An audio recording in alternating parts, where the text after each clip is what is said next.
არაკეთებენ ისეთ დონეზე როგორც საჭიროა რა. უნდა გაკეთდეს წესიერად, რომ იმერი აღარ შეიქმნას ესეთი პრობლემები, რომ ხალხმა მე პრეტენზიები წარმოთქვას და რა ვიცი, მე აი იქ ხე იყო ძალიან საყოველად, ჭრდილი იყო რაღაცა, მოჭრეს. ხები მოშრეს უკვე. მოშრეს და მე აი დავატევიე რაც ხები ბძოლე და 100 ჯერ მივმართე. გამგებლებს და მე ყურადღება არ მოგვაქვს. დამსვენებლები საჩამოა დასვენებლები ჯერა თუ აი თვალ გაკეთა მტვერია. რაც ხედავ და ბოლომდე მეიჭრა, არ ვიცი რა ზამთარში რა იზაბოშჭეს ნიგოზი არ შეიძლებაო და ნიგოზი კი აგე რა.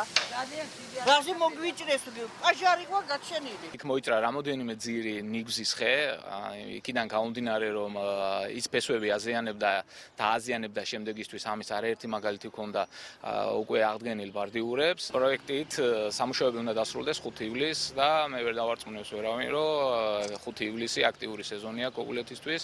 ანუ მე მინდა დავამშვიდო კოგულეთის მაცხოვრებლები, რუსთაველის ქუჩის მაცხოვრებლები, რომ აქტიური ტურისტული სეზონისთვის უკვე ადგილობრივი ინფრასტრუქტურა უკვე მოწესრიგებული იქნება.